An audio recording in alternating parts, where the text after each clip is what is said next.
Hello and welcome to On Preachy, a podcast of reflections and homilies by the voices of St. John Chrysostom Parish. Today, Father Ed Hallinan reflects on Matthew chapter 16, verses 21 to 27, the Gospel reading for Sunday, September 3rd, 2023. We're going to talk tonight about Jeremiah. As I tell you every week, you are holy. And I'm not going to go through all the reasons. You know the reasons why you're holy. But just because we're holy, it doesn't mean that we're free from suffering. I think sometimes when we look at characters in the Bible, we say to ourselves, if God called them, their life must be wonderful and great. Well, you know, if we look at Mary, the young Jewish maiden, the angel comes and says, "You're with child," and she's thinking to herself, I'm not married, and I'm with child. The angel goes to Joseph in a dream and says, hey, you're going to help Mary be the father of Jesus. And Joseph is like, well, who made her pregnant? You know, be a good question that probably any fiance would ask his, wife to be. How did this? Well, it came by the Holy Spirit. Okay, so if you think that's a good position to be in, and again, we think, oh, everything's going to work out perfect. Well, boy, did they have things that they had to work through. Jeremiah is such a character. We're all familiar with Jeremiah and Isaiah and Hosea. And we think if God called them, and they got like a big book in the Bible, the prophet Jeremiah has all these chapters, life must have been great for him. It wasn't. It wasn't. The first thing that happened to Jeremiah, we think he might have been around 16 years old when God called him, was his thing was, no, not me. I'm 16. I'm too young. I don't know what life is about. Move on to somebody a little more senior than myself. But we know that God didn't do that. We know that when God called Jeremiah to be a prophet at a difficult time in the life of the Israelite people, Jeremiah didn't want to be God's voice piece. He was not interested in that. So I think hearing that helps us feel better about ourselves. Because if we have things that aren't going right in our life, we might, number one, think maybe it's because of me that things aren't going right. But hopefully, if we look at Mary, Joseph, John the Baptist, we look at Jeremiah and see how things didn't go perfectly well for them, we might feel a little better about things not going perfectly well for us.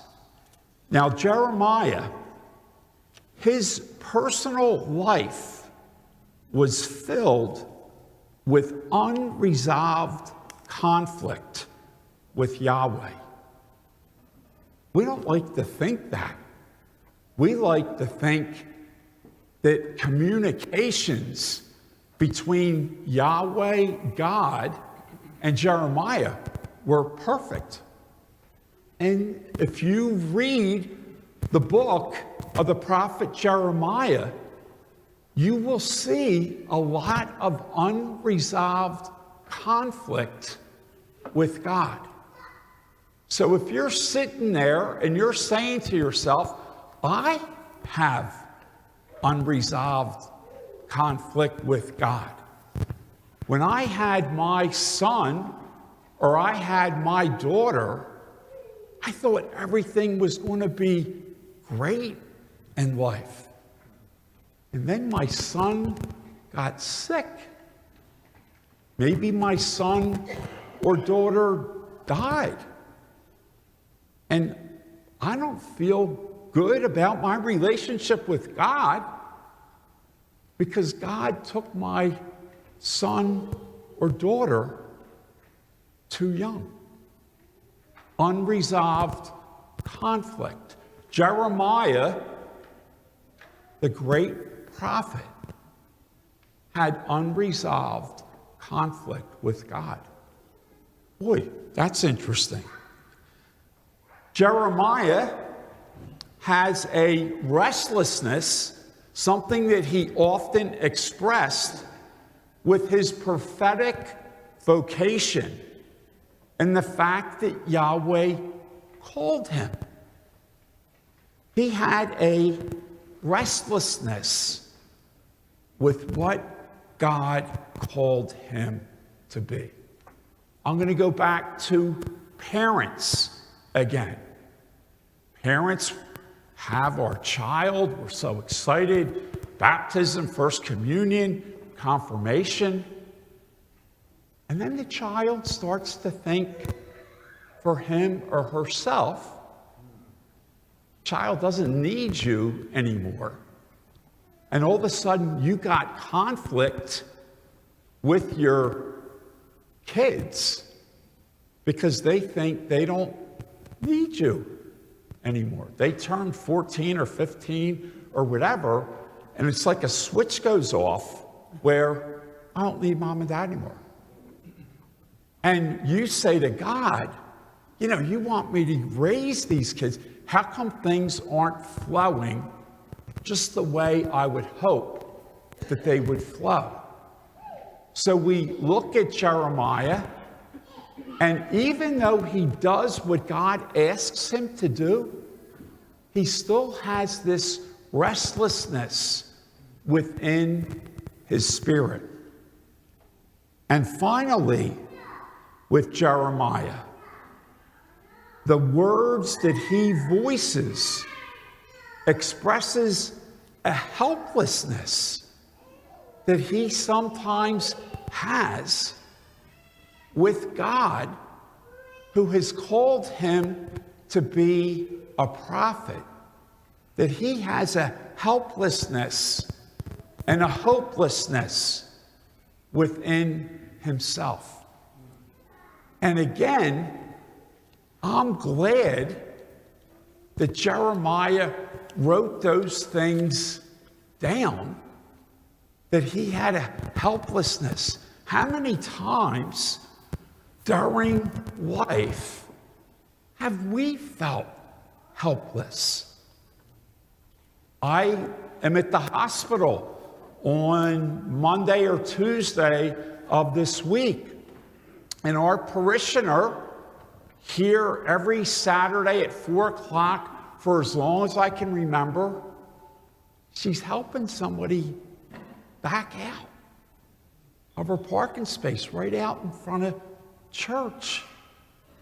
She gets hit, tossed in the air, and she might or might not lose her leg. I went down to visit her, and she said, "Do you want to see my leg?" And I said, "Not really." And she said, "I'm going to show it to you anyway." And she, pulled the sheet. Black. It's black. Her leg's black. And there's a shot, a small shot, that they might be able to keep her leg. And she's holding on to that. But the doctor said to her, it could be a really hard 6 to 7 months for you in trying to do this. So here we read that Jeremiah has a helplessness within himself. I bet you she feels helpless sometime. And I bet you all of us could walk up to this pulpit and give testimony when we ourselves felt helpless, hopeless. Now, despite all of that, and like I said, I'm glad to know that Jeremiah wrote those things in that book, because I've gone through everything, not to the exact degree, but I've had those feelings within me. Jeremiah ultimately returns to his alliance upon Yahweh. Can you think of that? All these reasons that he was upset. He said, God, I don't understand everything that has happened in my life, but here I am. I want to close just with a short little true story about a parishioner here. I'm not going to name the parishioner. Parishioner calls, my wife's sick. Hopefully not a big deal. Can you come visit? Go visit. They all of a sudden have to do emergency surgery. Hopefully that's going to resolve everything. The next day, we're not sure what's going to happen. So here's this couple together, both in half-decent health. And all of a sudden, it's questionable what's going to happen to her. He goes home to sleep, gets a call, 11 o'clock at night. The wife's heart stopped. Think it might be good to get the family over here. Now, this gentleman that I'm talking about, while this is going on, he's coming to daily Mass, the 8 o'clock Mass. And so sometimes I'm walking out to start the 8 o'clock Mass, and I'm asking myself, I wonder what him and God are talking about. And then one night, he comes over and he said, we really need to talk tonight. The doctors talked to us today. It doesn't look good. And it might be more mercifully if we let her go. And so we talk for about an hour. And he says, I feel at peace with that. Tell the doctors tomorrow. 8 o'clock the next morning, the morning he's going in to tell the doctors, he's in here again. And I thought to myself, he could really be upset with God, because like a week ago, she was fine. And he's looking forward to more years of marital love. And now that's come to an end. the day after she died, 8 o'clock the next morning, he's here.